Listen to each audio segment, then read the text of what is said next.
तर मित्रांनो, आज आम्ही जात आहोत बोईसरमध्ये स्थित असलेलं महादेवांचं एक मंदिर आहे, जिथे म्हटलं जातं की जे शिवलिंग आहे ते साधारणपणे 2000 वर्ष जुनं आहे।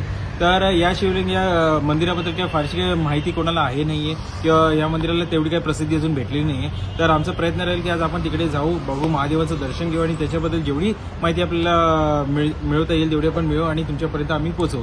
तर मग चला आपण जाऊया आणि आपण महादेवांचं दर्शन घेऊया।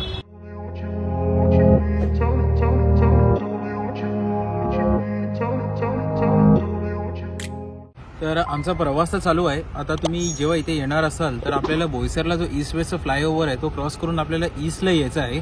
त्यानंतर आपल्याला अधिकारीचा पेट्रोल पंप लागेल आणि त्याच्या जस्ट समोर उजव्या साईडला आपल्या बेटेगावचं एंट्रन्स लागेल, पण आपल्याला थोडं पुढे यायचं आहे आणि मग आपल्याला एक लेफ्ट रस्ता लागेल, जिकडे आपण साईनमार्क बघू शकता एक पॉवर ग्रिडची, जे वारांगडे पॉवर ग्रिड म्हणून पण ओळखलं जातं। तुम्ही तिकडे विचारू शकता की वारांगडे पॉवर ग्रिडला जाणारा रस्ता कोणता आहे आणि मग तो महागाव रोड आपल्याला लागेल। तिकडे आपल्याला साधारणपणे 4 किलोमीटर कंटिन्यू आपल्याला आतमध्ये जायचं आहे।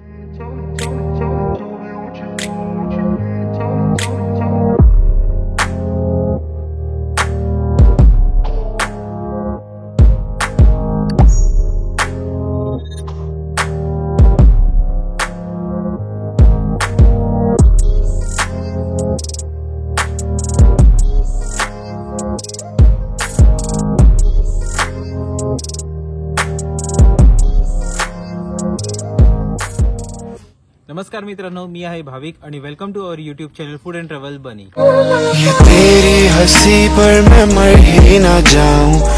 तर फायनली आम्ही महादेवांच्या मंदिरात पोहोचलेलो। साधारणपणे 7 किलोमीटरचा रस्ता आहे बोईसर स्टेशन पासून ते या मंदिरापर्यंत येण्याचा। तर मंदिराचा परिसर तर खूप छान आहे आणि एकदम हिरवळ ठिकाणी आहे आणि जरा जंगल भाग पण आहे, म्हणजे शेतीवाडी पण आहे साईडला।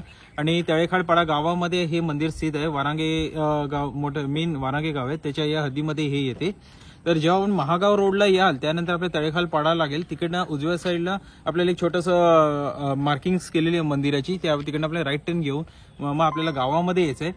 पण जेव्हा आपण गावात याल तर थोडं आपल्याला कदाचित कन्फ्युजन येतं, आपण गाववाल्यांना विचारून आपण इकडे येऊ शकता, नाहीतर मग गुगल मॅपमध्ये हे मंदिर आपल्याला दाखवते, तर गुगल मॅप थ्रू पण आपण येऊ शकतात। तर जर आपण 2 व्हीलरने याल तर काही त्रास नाहीये, पण जर 4 व्हीलर घेऊन आला तर जरा सांभाळून या, कारण की रस्ता जरा छोटा आहे आणि थोडा खराब रस्ता पण आहे।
तर फायनली आम्ही महादेवांचं दर्शन घेतलंय।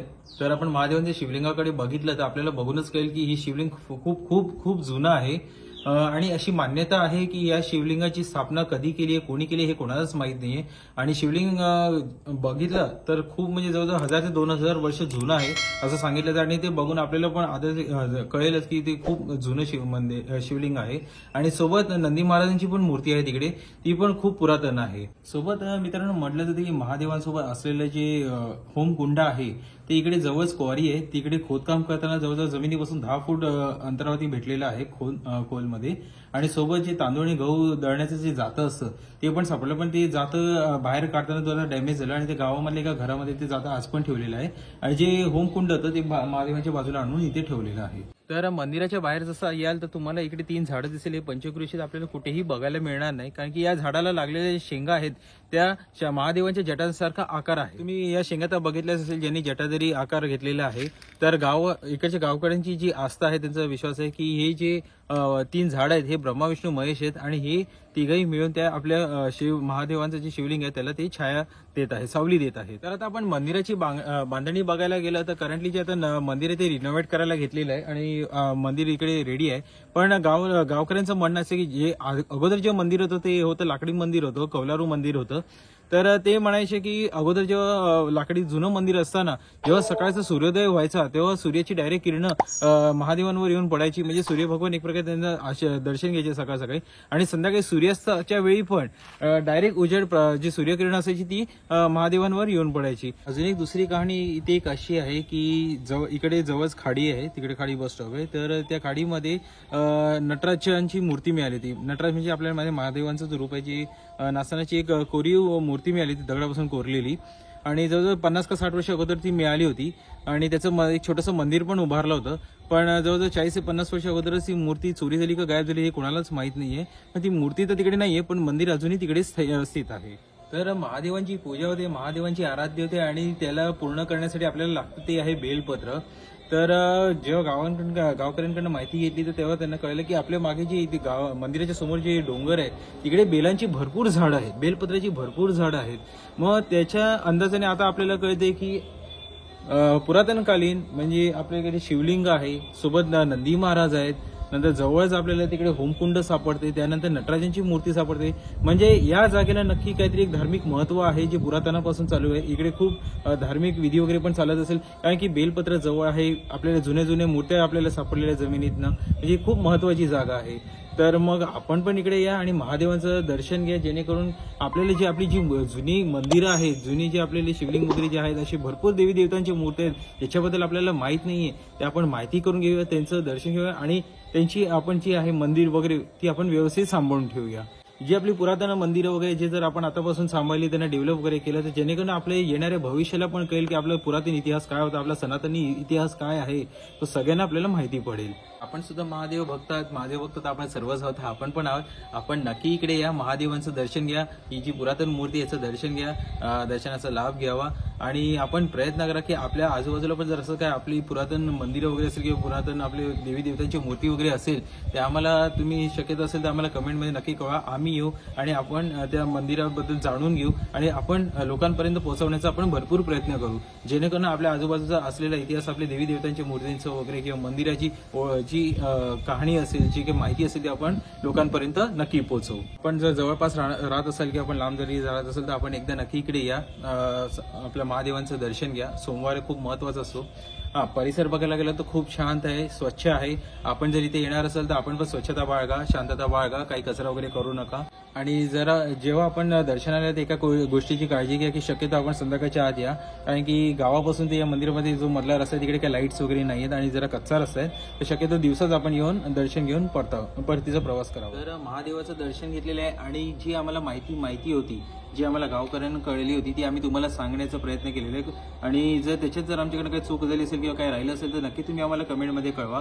आणि जर आपण बोईसरचे रहिवासी असेल किंवा जवळपास असेल तर आपण नक्की इकडे या. आपल्याला या मंदिराबद्दल काय माहिती वगैरे असेल तर ते तुम्ही नक्की आम्हाला कमेंटमध्ये सांगा, ते आम्ही लोकांपर्यंत पोहोचवण्याचा खूप प्रयत्न करू.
जाण्याची आजचा ब्लॉग जो आज आम्ही इकडेच एंड करतोय. आपल्याला या शिव मंदिराची कहाणी आणि शिवलिंग आपल्याला कसं वाटलं ते आम्हाला नक्की कमेंटमध्ये सांगा. आणि आपण जवळपास असेल तर नक्की लवकरात लवकर इकडे या, महादेवांचं दर्शन घ्या आणि त्यांच्या आशीर्वादाचा लाभ घ्या. आणि जर आता आपण चॅनलला नवीन असाल तर सबस्क्राईब करा, आमच्या व्हिडिओला लाईक करा आणि भरपूर शेअर करा, जेणेकरून आपल्या या मंदिराची कहाणी आपल्या सर्व लोकांपर्यंत पोहोचेल. हर हर महादेव. भेटू आपण एका नवीन ब्लॉग सोबत. हर हर महादेव. जय शिवशंकर. जय शिवशंकर. तर मंडळी, आजचा हा जो ब्लॉग आहे तो तुम्हाला कसा वाटला ते आम्हाला नक्कीच कळवा. भेटूया लवकरच एका नवीन ब्लॉग सोबत. तोपर्यंत तुम्ही तुमची काळजी घ्या. ये तेरी हंसी पर मैं मर ही ना जाऊं.